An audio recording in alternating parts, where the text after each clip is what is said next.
Good morning, Embrace. 우리 오늘 말씀은 베드로전서 1장 3절입니다. 우리 어제에 이어서 고난과 시련 가운데 우리가 믿음을 지킬 수 있는 두 번째 방법이 무엇인지 함께 알아볼게요. 우선 먼저 답을 알려드리면 두 번째 방법은 바로 하나님을 찬양하는 거예요. 우리 3절 말씀 읽겠습니다. 우리 주 예수 그리스도의 하나님 아버지께 찬양을 드립시다. 하나님께서는 그 크신 자비로 우리를 새로 태어나게 하셨습니다. 그리하여 그는 죽은 사람들 가운데서 예수 그리스도가 부활하심으로 말미암아 우리로 하여금 산 소망을 갖게 해 주셨습니다. 아멘. 지금 하나님을 찬양하는 것 때문에 흩어진 사람들에게 하나님을 찬양하라고 합니다. 왜일까요? 그럼 먼저 이렇게 한번 생각해 볼까요? 우리가 하나님을 찬양하는 이유가 무엇인가요? 우리의 편안한 상황과 환경 때문인가요? 아닙니다. 하나님을 찬양하는 이유는 하나님께서 그분의 크신 자비로 우리를 하나님의 자녀로서 새로 태어나게 하셨기 때문이에요.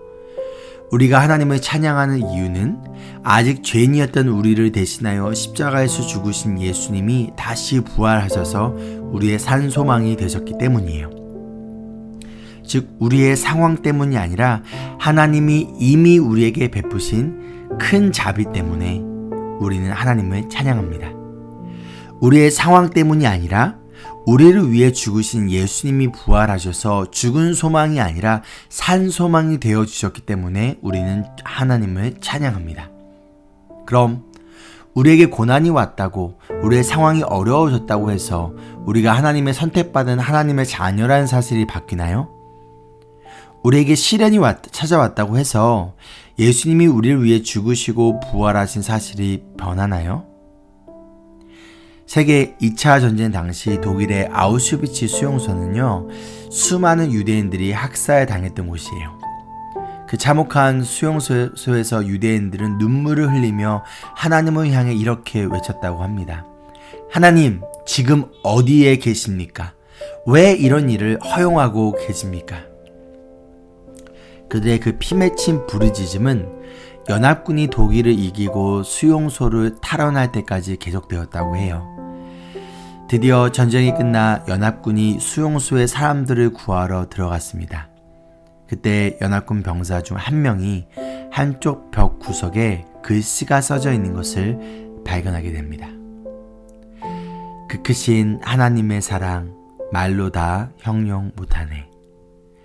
하늘을 두루마리 삼고 바다를 먹물 삼아도 한없는 하나님의 사랑 다 기록할 수 없겠네. 이 끔찍하고 지옥 같은 절망의 수용소에서 죽음만을 기다리고 있던 사람이 하나님의 사랑을 찬양하고 있다니, 그 연합군 병사는 놀라지 않을 수 없었습니다. 그런데 그 밑에 또 하나의 글이 눈에 띄었습니다. God is here. 하나님은 여기에 계십니다. 우리가 사망의 음침한 골짜기에서도 메마른 광야에서도 우리를 집어삼키듯 달려드는 거친 파도 속에서도 하나님을 찬양할 수 있는 이유는 죽음에서 부활하셔서 우리의 산 소망이 되어주신 예수님이 그 고난 가운데 우리와 함께 하시기 때문이에요. 사도 바울과 실라는 복음을 전하다가 감옥에 갇히게 됩니다. 사도행전 16장 25절을 보면 한밤중이 되었을 때 감옥 안에서 바울과 실라가 기도하고 하나님을 찬양하여요. 바울과 실라는 원망과 불평 대신 감옥 안에서 찬양을 합니다. 그때 감옥문이 열리고 그들을 묶고 있던 수갑이 풀리는 기적이 일어납니다. 고난이 우리의 손과 발은 묶어 놓을 수 있어도 우리의 입은 묶어 놓을 수 없습니다. 비록 우리의 손과 발은 묶이고 아무것도 할 수 없는 고난 가운데 우리의 입술이 하나님을 찬양할 때 우리를 묶고 있는 것들이 풀리는 역사가 일어날 줄 믿습니다. 그리스도인들에게 있어서 진짜 위기는 고난이 아닙니다. 고난 가운데 하나님을 찬양하는 것을 포기하는 것이 바로 진짜 위기예요.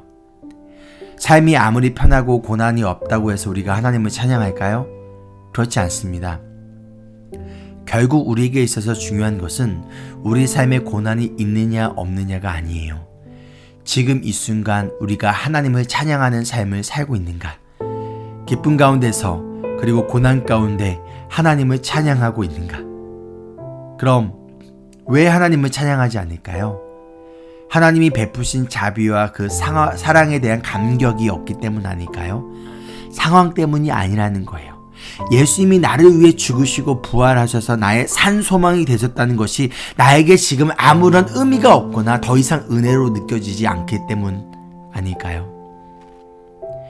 나에게 진짜 중요한 것이 영원한 하나님 나라가 아니라 썩어 없어질 안개와 같은 이 세상에서의 나의 삶이 나에게 더 중요하고 더 소중하기 때문에 하나님을 찬양하는 것의 소중함을 지금 잃어버렸기 때문 아닐까요? 그리스도인들에게 있어서 진짜 위기는 고난이 아닙니다. 나의 입술에서 찬양이 사라질 때 그것이 진짜 우리 인생의 위기입니다. 그러나 어떠한 상황 가운데서도 하나님을 찬양할 때 하나님이 그 고난을, 그 상황을 이겨낼 수 있는 힘과 믿음을 선물로 주실 줄 믿습니다. 적용 질문입니다. 첫째, 여러분은 요즘 어떠한 찬양을 듣고 부르고 계신가요? 우리 주변에 어려움 가운데 있는 분들에게 어떠한 찬양을 추천해 주시겠습니까? 오늘 온 가족이 함께 그 크신 하나님의 사랑을 불러보지 않으시겠습니까? 함께 기도할까요? 주님, 우리에게 있어서 진짜 위기는 고난이 아니라 우리의 입술에서 찬양이 사라지는 것이라는 것을 기억하며 언제나 그리고 어떠한 상황 속에서도 하나님을 찬양하는 인생이 되기를 소망합니다. 우리 임브레스 교회 성도님들의 마음에 주님의 은혜와 사랑을 찬양하는 마음을 주시고 이들이 찬양할 때 하나님이 놀라운 평강과 은혜를 부어주시며 묶인 것이 풀리는 역사를 부어 주시옵소서. 언제나 찬양받기에 합당하신 예수님의 이름으로 기도합니다. 아멘. Embrace Jesus, embrace people.